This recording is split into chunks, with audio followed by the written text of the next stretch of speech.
you like lifted trucks, and the only thing worse than your visibility is your alignment. Or maybe you lowered your car so much that now you get more feedback through your seat than through your wheel. So, here is a tutorial on how to fix your alignment in BeamNG.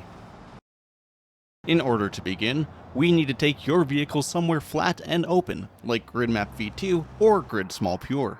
Somewhere like Endless Highway or Special Stage Road B would also work. All that is important is that the ground is perfectly flat and you have line markers to know if your vehicle is properly tracking straight. Now that you have picked a map, we need to pull out the most important UI app for vehicle alignments, the Advanced Wheels Debug app. Here, you will be able to see your vehicle's camber, toe, caster, and your steering axis inclination, though that last one is the only thing that you cannot directly adjust. For those who are yet to know, camber is the vertical angle of your wheels, toe is the horizontal angle of your wheels, and caster is the angle of your strut when looking directly at the face of your wheel. Because of reasons which are too technical to get into for this video, the caster angle is what affects the camber angle as you steer your wheels. That is about as basic as it gets, so hopefully that all makes sense. Now that we know what the numbers mean, what are some good numbers for us to aim for? And how do we get there? One thing that I like to do is start off by matching real-life vehicle alignment specs. So, I've gone through the effort of looking up the factory alignment specs for 3 of the most popular vehicles in-game to give you guys an idea of what to start with. And here they are. Now, matching real-life alignment numbers like that will result in some vehicle handling and force feedback changes compared to the vanilla configs, which we will explore later in the video. For now, we are just getting the cars to a known good point of reference before we can fine-tune them. One thing that you may notice is that while you adjust the sliders to match those alignment specs, you may find that adjusting the alignment of one parameter causes another parameter of alignment to change with it. This is because everything in BeamNG is connected, for better or for worse. And by changing these sliders, you are actually changing the physical locations and lengths of the suspension components in-game. And because suspension geometry is complex, this leads to collateral adjustments like you may be having. Something else that you might run into is the fact that occasionally the sliders in BeamNG are backwards for some reason, especially on a few modded cars. So a negative slider may result in a more positive alignment number, so just keep that in mind. And before I forget, I should also mention this toe left-right trim slider. This is what centers your steering, so you will want to adjust it until the front 2 toe numbers are the same, and then adjust your toe angle afterwards. And that is about it for independent suspension types, which is the easier of the 2 layouts to adjust. Now, let's get into solid axle alignments. Solid axles are actually the main reason why I have made this video, as I have seen plenty of tunes in both mod packs and multiplayer which have not taken the time to align their solid axles properly. If you load up a solid axle vehicle, you will see everything that we have already touched on, plus a few more sliders. The big one you will often see is track bar adjust. Depending on the vehicle, you may also see link length too. Track bar is what affects the lateral position of the solid axle, and link length is what affects the longitudinal position. Out of the two, link length is the easiest to align, and much less catastrophic if you do not manage to get it exactly right. So let's start with that. All you have to do is adjust the slider so that the axle sits centered in the wheel well. And that's it. Track bar, on the other hand, is a little bit more tricky. Unfortunately, I do not know of any UI app to read from or any other absolutely foolproof way of adjusting the track bar other than just eyeballing it. So, while it may not be the most perfect way to do it, I find that it makes things close enough to work with. To start with, set the time to noon so you have equal lighting on all sides of the vehicle, and make sure that your camera is actually centered on the car. If you don't, or you need a different angle to help you, you can spawn up other vehicles to assist. Once you have done that, it is just a matter of adjusting the slider so that the axle sits centered under the vehicle. While doing this, it can also help to temporarily increase the wheel offset or even hide parts to help give you a better view of where the wheels are. The front wheels, on the other hand, require that you already have your toe left-right trim alignment set perfectly, as angled toe looks almost identical to a misaligned axle. So, make sure your toe trim is set, then align the front axle like you did with the rear. Once you have done all of that, it is time for the driving test. This is where the location that we picked comes in handy.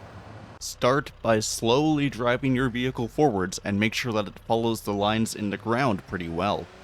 Also, check to see if your alignment has stayed pretty close to what you set it to. Some amount of change is fine, but if the numbers are completely out to lunch, I would adjust the sliders slightly to compensate for that. Now it is important that we slowly get up to speed and eventually hold a set speed, which you can do with the Cruise Control UI app. As rapid acceleration will load up the suspension heavily, and lots of torque can cause vehicles with solid axles to veer. Axles with a panhard bar will also shift left or right as the suspension compresses and extends.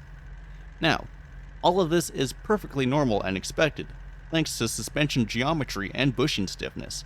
But if you find that your bushings are excessively soft, or your vehicle veers so aggressively that it may lead to accidents, you can readjust the alignment or your steering left-right trim to compensate for any of that. The last point I want to bring up is, if you're going to make your vehicle veer at all, I would personally make it drift ever so slightly towards the crown in the road. That way, it will actually go straight while driving. And just like that, you have made your vehicle in BeamNG drive straight with an alignment that it would have had from factory. Now earlier, I had said we were going to talk about how these changes affect the characteristics of the cars compared to the vanilla game configs. So, I gathered a group of friends, each with different types of wheels, to see which versions everyone preferred. And what were the results? Well, for the most part, people said that the Tune cars have a slightly lighter steering feel, with a bit of a stronger indication for where exactly the threshold of grip is. And most people found that, with the exception of the 200BX, the factory-tuned vehicles felt more confident and stable to drive. All of that feedback aligns pretty well with the changes we made compared to the vanilla cars. As for which setups felt better for people, that had much more diverse opinions. Some people preferred the heavier wheel feedback and playfulness of the vanilla configs, while others liked the stability and predictability of the factory alignment configs. Though one thing that was really interesting to see was that while driving the factory-tuned configs, nearly everyone said something like this. Yeah, it reminds me of my real-life car. It's almost as if this is like my exact project truck. Yeah, this car responds very similar to my real-life car, but it just has quarter gearing. So, the configs with alignment from real cars tend to feel a little bit more like real cars compared to the vanilla configs, but that clearly is not what everyone wants. So, how can you fine-tune the alignment to make the car do more of what you want it to do? Here's a quick-ish explanation. More negative front camber will usually result in a car that turns in more, up to an extent. More positive caster will usually mean more force feedback and steering weight, though it may come at the cost of the feedback feeling a bit less dynamic, and may eventually start to lack some of the smaller details.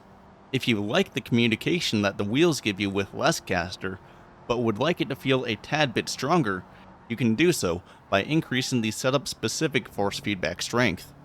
As for toe, more negative front toe will make the car feel more responsive to initial turn-in, up to an extent. Too much negative front toe, and your car will veer randomly as the suspension loads up. When it comes to the rear, more rear camber will make the car more stable while turning. And more inwards toe will make the car more stable overall and less willing to engage oversteer. Though, too much inwards rear toe will make the car not want to turn at all. Also, do not try to point the rear wheels out in order to make the car slide more. Just don't. As for what numbers to aim for depending on what you want to do with the car, here are some rough guidelines. Keep in mind that unlike the factory alignment numbers before, these are just very rough, very generic numbers, and no alignment numbers are universal for every single car. Also, like you guys saw earlier, a lot of this is just really down to preference, So I strongly encourage you to experiment with the cars and find out what it is that you like the most. Hopefully this video gave you guys a better understanding of how to tune your alignment in BeamNG. This was really just supposed to be an easy to understand tutorial for just one aspect of tuning.